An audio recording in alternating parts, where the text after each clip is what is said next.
अच्छा जी, आज जो है ना वो हमने बात करनी है डेप्रिसिएशन के बारे में। डेप्रिसिएशन क्या होती है, इसका क्या फार्मूला होता है, इसको कैसे कैलकुलेट करते हैं, इसके फार्मूले में कौन कौन से कंपोनेंट्स आते हैं, हर चीज़ हम डिटेल में सीखेंगे। ठीक है, आपका टाइम वेस्ट ना हो इसलिए मैं डेप्रिसिएशन की जो डेफिनेशन है वो मैं पहले लिख चुकी हूँ। डेप्रिसिएशन बेसिकली होती क्या है, कोई भी चीज़ अगर हमें पता लगानी हो कि क्या है, हमें उसके बारे में जानना हो, तो हम सबसे पहले उसकी डेफिनेशन देखते हैं। तो डेप्रिसिएशन की डेफिनेशन क्या है, the accounting method. Accounting method का क्या मतलब हुआ, हम डेफिनेशन को जो है ना वो तोड़ तोड़ के करेंगे ताकि आपको अच्छे से समझ आए।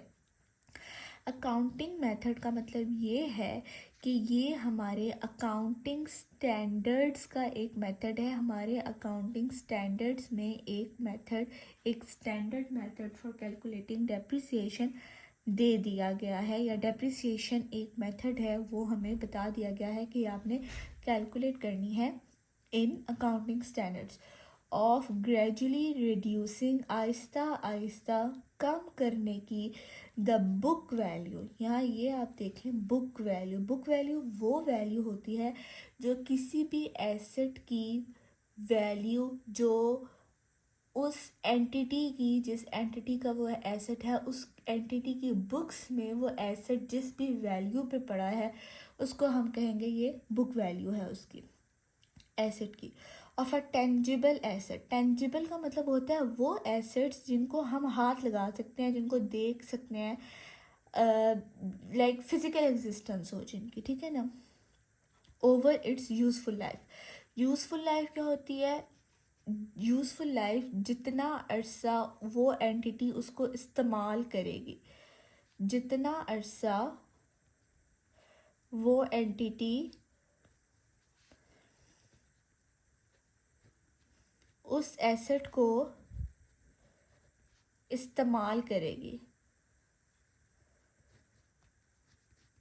अच्छा, अब ऐसा है कि आपने ना ये जो मैंने अल्फाज लिखे हैं ना, जितना अरसा वो एंटिटी इस एसेट को इस्तेमाल करेगी, इनको ना थोड़ा सा भी आपने इग्नोरेंस के साथ नहीं पढ़ना, क्योंकि आगे और बहुत सारी टर्म्स आने वाली हैं, जैसे कि इकोनॉमिक लाइफ और इस तरह की और टर्म्स आने वाली हैं। तो वो जो है ना उनमें और इनमें फिर थोड़ा थोड़ा डिफरेंस है।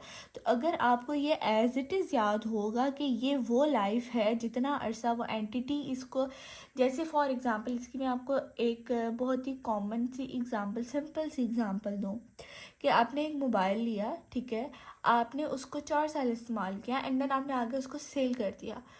तो आप हैं वो एंटिटी और मोबाइल है आपका वो एसेट, और वो जो 4 साल आपने उसको इस्तेमाल किया है वो उसकी यूज़फुल लाइफ है आपके लिए। ठीक है, ये एग्जैक्ट लफ्ज़ जो है ना अल्फाज के आपको पता होने चाहिए। ठीक है, अच्छा, अब डेप्रिसिएशन का क्या मतलब बना, डेप्रिसिएशन का ये बना, ये एक मेथड है जो हमें अकाउंटिंग स्टैंडर्ड्स ने बता दिया है कि इस मेथड के अकॉर्डिंग आपने अपने एसेट को थोड़ा थोड़ा कम करना है। अब वो क्यों कम करना है और कितने अरसे पे कम करना है, यूज़फुल लाइफ पे कम करना है। अब वो क्यों कम करना है, देखें, जब भी हम कोई एसेट इस्तेमाल करते हैं, मैंने आपको मोबाइल की एग्जांपल दी, तो उसके अंदर वियर एंड टीयर्स आते हैं,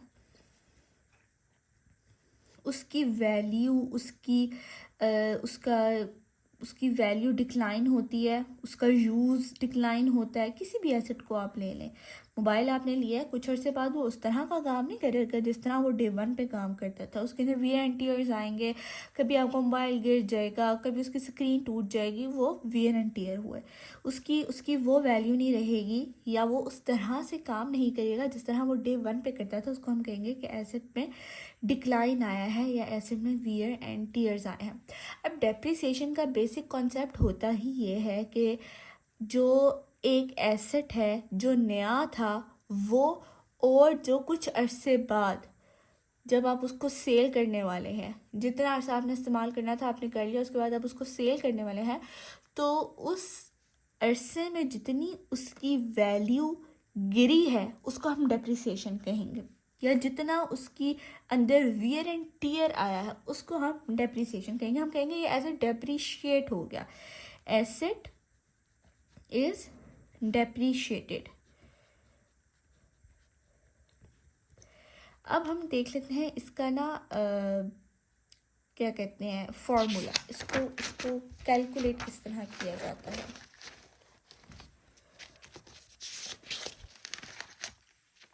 अच्छा, डेप्रिसिएशन का फॉर्मूला है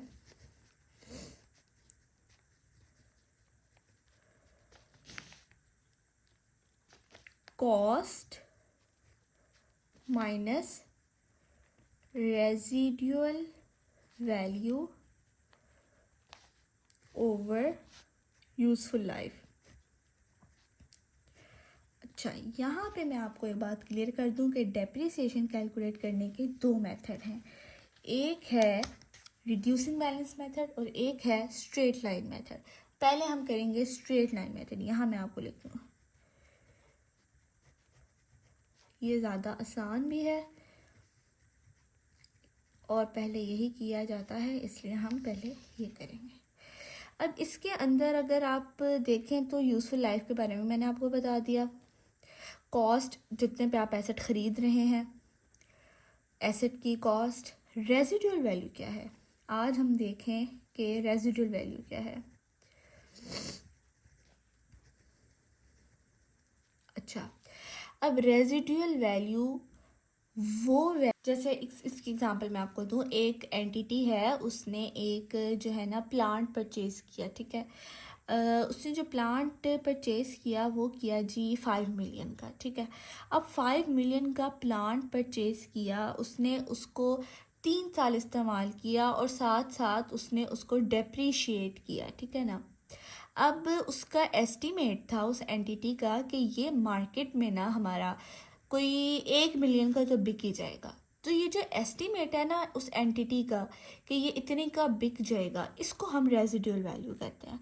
ये रेजिडुअल वैल्यू है, ठीक है। ये एस्टीमेट है, ये वो अमाउंट नहीं है जिस अमाउंट पे एसेट बिक गया। हो सकता है वो एंटिटी मार्केट में जाए तो उसका जो एसेट है वो 1 मिलियन का ना बिके। यहाँ मैं आपको लिख के देती हूँ, ये देखें, entity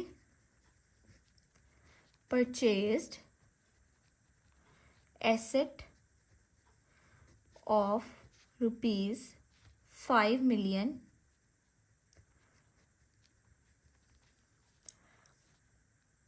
entity depreciated it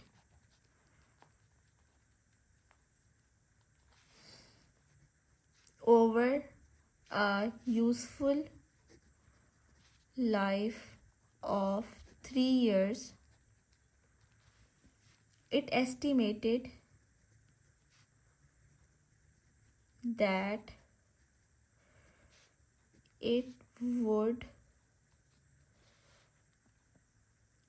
it can be sell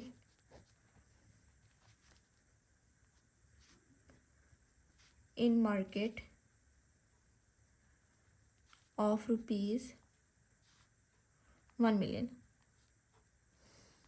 ठीक है। अब ये मैंने बार बार आप लोगों को कहा कि ये उसका एस्टीमेट है एंटिटी का। एंटिटी हो सकता है वो मार्केट में जाए और वो जो है ना 50 लाख का बिक जाए, मतलब कुछ भी हो सकता है। मार्केट प्राइस अलहदा होती है। यहाँ पे आप एक चीज़ मेक श्योर कर लें, मार्केट प्राइस या selling price is not a residual value.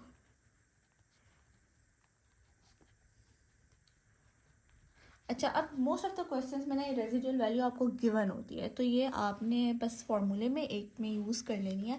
मैं आज एक सिंपल सा जो है ना फार्मूले में आपको एक डाल के देती हूँ कि किस तरह से आपने इसको करना। उसके बाद फिर हम कॉम्प्लेक्सिटी की तरफ मूव करेंगे।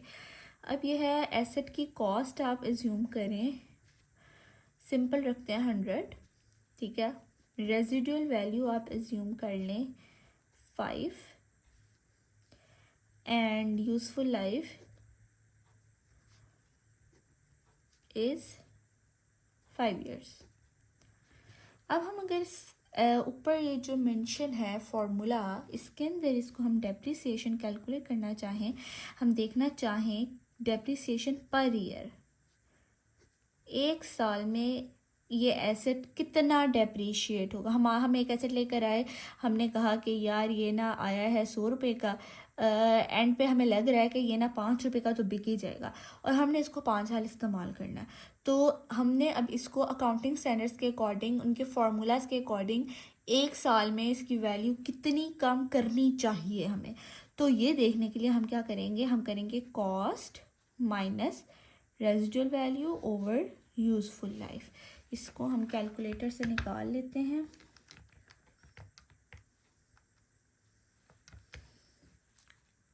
हमारी डेप्रिसिएशन क्या आ गई, 19।